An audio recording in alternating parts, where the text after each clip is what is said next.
Nah, itu manuskripnya ada dua.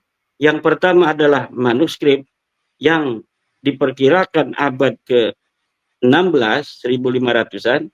Yang satu lagi lebih muda. Jadi ada beberapa yang kurang nyata yang saya baca dari abad ke-16 itu bisa dibantu oleh manuskrip baru yang ada di abad ke-17 dan ke-18. Jadi dua-duanya sama, isinya sama, susunannya sama. Jadi itu jelas bukan dari Abdullah Al-Haddad itu. Kalau Abdullah Al-Haddad namanya juga ratib. Lah orang-orang Jawa dulu nggak ada yang bilang ratib, itu namanya tahlil. Udah kalau sanad Wali Songo, ente ngomong sebagai tradisi Islam Nusantara, tradisi Islam Wali Songo, mana sanadnya kamu dari Wali Songo? Tahlil dari mana? Dari Ratib Al-Haddad. Mana sama nggak Ratib Al-Haddad dengan tahlil kita? Enggak sama. Karena kenapa enggak sama? Karena memang bukan dari Ratib Al-Haddad. Tahlil itu umurnya lebih tua dari Al-Haddad. Bagaimana yang umurnya lebih tua? Itu dia diambil dari yang lebih muda. Itu kalau kita pun mau ngomong, Al-Haddad diambil dari tahlilnya Wali Songo. Jadi dia merupakan modifikasi dari tahlil Wali Songo. Jadi dia belajar kepada orang-orang Jawa. Nah, ini juga perlu diketahui, Ba'alawi Yaman mulai ngaku-ngaku cucu Nabi itu di abad 9 Hijriah, di Masehikan abad 15. Sedangkan Wali Songo di abad 15 itu sudah berdakwah di Nusantara. Jadi bukan lagi seperti Ba'alawi baru nemu silsilah.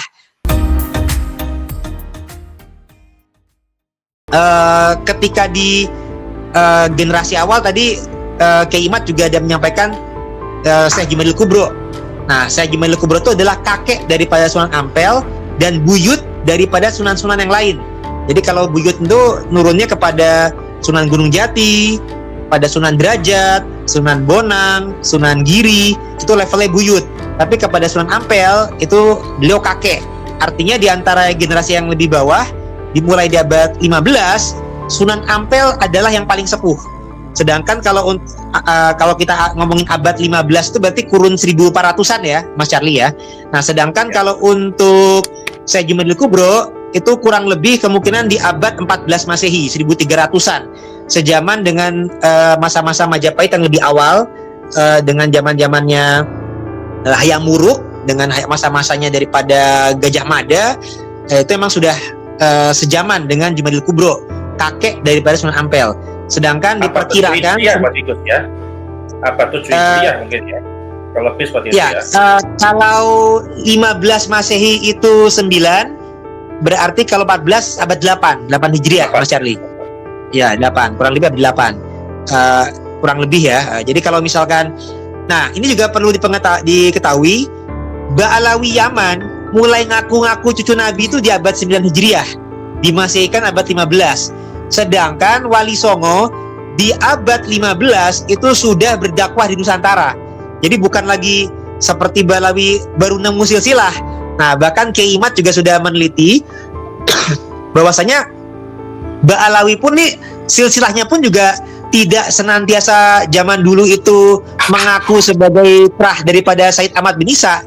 Bahkan awalnya Kiai Imad juga sudah meneliti Ba'alawi itu awalnya sejalurnya dengan Bani Al-Ahdal yang keturunan dari Himham bin Aun, bukan kepada Ahmad bin Isa. Jadi ketika dari Bani Ahdal kemudian diketemukan datanya itu tidak soheh bersambung kepada Musa Al-Kazim, nah mereka barulah pindah jalur. Dan masa-masa awalnya itu mereka sejalur dengan Bani Ahdal itu di masa kakeknya daripada Ali As-Sakron. Jadi kan Ali bin Abu Bakar As-Sakron bin Abdurrahman As-Segaf.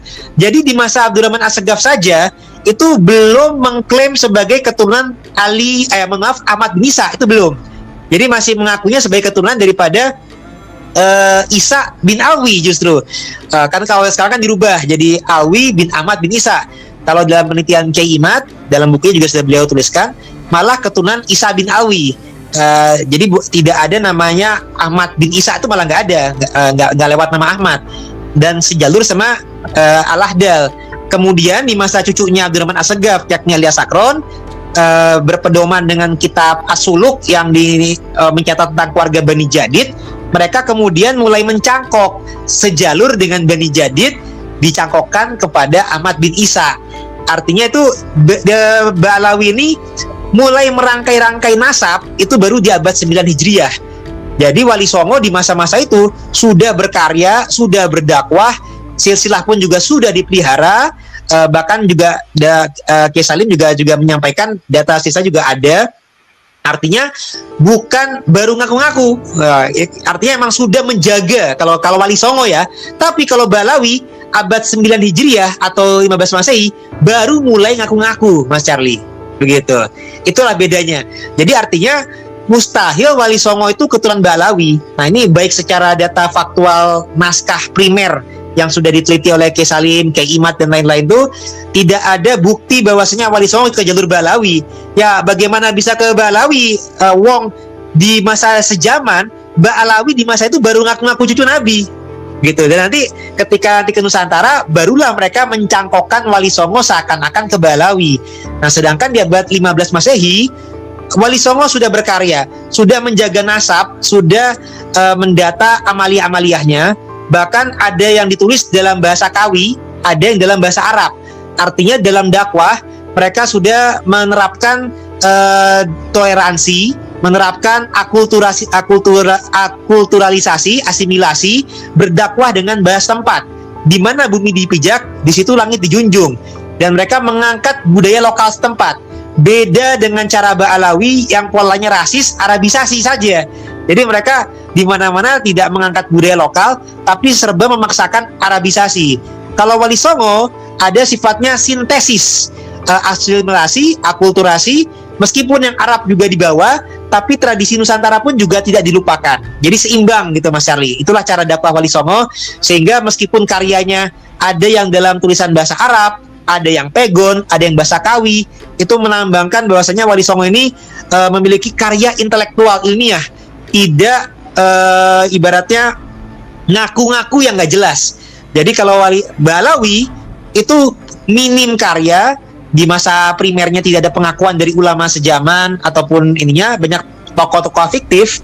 Kemudian baru di masa kemudian mereka mengklaim-klaim gitu, pembelokan sejarah diklaim-klaim. Ini yang bahaya. Nah, sebagaimana Surah Wal Istifadoh itu tidak sah kalau baru di masa kemudian. Jadi kalau misalkan masyhur dikenalnya itu dari masa sejaman, itu baru bisa kita anggap sah. Kalau misalkan di masa kemudian, ini sudah rentan adanya pembelokan. Nah, dan namanya Surah Wal Istifadoh belum tentu tokoh faktual historis. Contoh kayak misalkan kita tahu Superman itu alias Clark Kent, atau Clark Kent ini diasuh oleh ayah kandungnya adalah Jor-El. Udah gitu Clark Kent diasuhnya sama Martha Kent dan lain-lain. Tapi bagaimanapun itu terkenal, itu adalah tokoh fiktif. Nah, begitu juga kalau orang film Dragon Ball, ada yang tahu Son Gohan anak Son Goku. Meskipun itu Surah Wal Istifadoh, itu populer, tapi itu tokoh fiktif. Begitu juga Batman, contohnya bernama Bruce Wayne, anak dari Thomas Wayne. Meskipun itu Surah Wal Istifadoh, tetap saja itu fiktif. Begitu pula contoh Iron Man, Tony Stark, anak daripada Howard Stark. Nah, itu tetap saja fiktif. Begitu pula kalau di kisah pewayangan, ada yang namanya Semar, punya anak Gareng, Petruk. Nah, itu juga perumpamaan daripada Gus Yahya pernah ngasih tahu itu. Nah, itu contoh-contoh Surah Wal Istifadoh itu tidak pas dipakaikan kepada Ba'alawi karena tidak dikenal turun-temurunnya sejak masa sejaman. Mereka tidak punya data primer, mereka tidak dikenal oleh ulama sejamannya di masa itu. Baru 5 abad kemudian. Kalau kemudian di masa-masa kemudian diklaim Surah Wal Istifadoh, itu serupa dengan wayang. Jadi bisa saja populer, tapi fiktif, belum tentu faktual. Begitu, Mas Charlie. Nah, alhamdulillah dengan adanya data Sunan Ampel, ini insya Allah bisa Surah Wal Istifadohnya faktual historis sesuai dengan data primer, sehingga kita bisa meluruskan Wali Songo itu sebagaimana dulu pernah ada yang memframing Wali Songo itu seakan-akan tokoh mitos atau tokoh-tokoh yang sifatnya dongeng, belum tentu fakta. Nah, terbukti makamnya ada, keturunannya ada, dan kali ini karyanya pun ada, alhamdulillah. dan alhamdulillah masih ada di Nusantara, tidak di luar negeri. Nah, jadi ini yang menjadi alhamdulillah kita syukuri bersama-sama, dan kita juga bisa meluruskan sejarah bahwasanya tahlilan itu peninggalan Wali Songo bukan karya Abdullah Al-Haddad Ba'alawi, dan juga Yasin Fadilah juga bukan daripada Muhammad Faqih Muqaddam. Sementara begitu Mas Charlie dan Keimat, nanti kita kembangkan lagi dari diskusi kita selanjutnya. Kurang lebihnya mohon dimaafkan. Assalamualaikum. Waalaikumsalam. Ya, cuma ada satu cerita Gus yang mirip dengan Ba'alawi, itu cerita fiktif ya, Kerasakti ya, dari timur ke barat nyari kitab manuskrip tapi nggak pernah ketemu gitu ya, bahkan bisa membuktikan gitu ya, kan sama tuh ceritanya dengan Ba'alawi yang nyari kitab sana sini tapi nggak bisa membuktikan nasibnya Ba'alawi gitu ya.